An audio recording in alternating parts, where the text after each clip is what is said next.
Sikat siya ng mga 1980s sa mga pelikula. Sa school po, sabi ng mga teacher, parang yung si Sarsi, gano'n. Then, kapag uwi sa bahay, sabi ko sa kanya, sabi ng teacher ko, sikat ka daw dati. Kilala ka daw nila. Ayun. Nakamaroon siya na Oo. May slavery pa lang. Yung kailan na broke out. Anong reaction mo na nakita mo yung nanay mo sa screen? Hindi ako makapaniwala na siya yung mama ko yung nasa screen kasi bakit ba yung tao? Magaling umarte. Magaling po, tsaka talagang You doing, Silas? naiinggit rin kami ng konti, hindi namin nakuha yun sa kanya.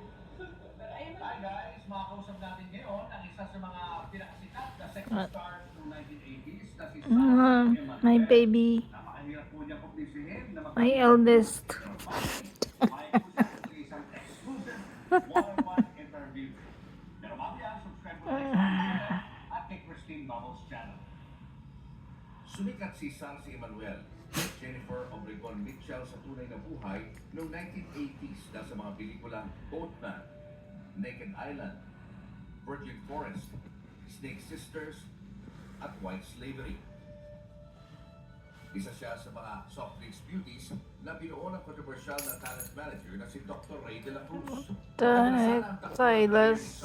Stop that. Sa showbiz para mag-focus sa pag-aalaga sa kanyang mga anak.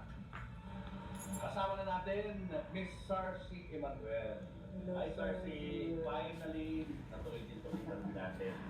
Nice to meet you. Nice to meet Happy ako, excited ako. Madaling araw pa lang, naka-hair and makeup na ako.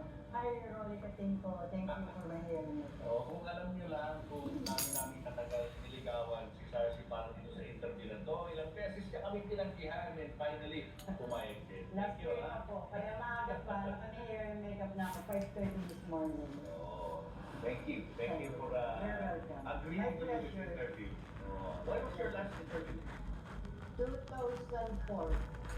2004 pa. 2004 pa. Puro friendly ABS-CBN. Oo. Pero promote ka nun. Meron akong TV series ko iba. 1 year nag-run sa ABS-CBN yung IPU. Yun ang last exposure ko. Wala na interview after that. Oo. Tapos, may ginawa ka pa project after that. Wala naman. Wala naman all. Wala rin appearance, wala rin interview or whatsoever. Why? Bakit ka nag-decide na, na huwag na magpa-interview at huwag na balikan yung nakaraan? Siyempre, papalaki ako ng anak. Ganyan, gusto na mag-focus sa family, anak muna. Dahil yung time na yun, yung active pa ako, yung panganay ko medyo ligaya. Ayaw ko na siya parang No. Itong nag-eat my way of doing sa ligaya. So sabi ko, kailangan i-focus. Don't do that. Don't do that, okay? And even sa mga movies, mga teleseries, hindi ka na rin dumaan. Hindi na ako tumanggap. Personal choice ko yun. Kasi gusto ko na mabuhay ng simpleng buhay.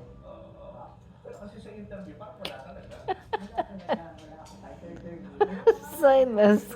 Do it again. Silas. Talaga mailap ako sa mga interview. Ayaw ko na naman masyadong redundant na mag-flashback ulit.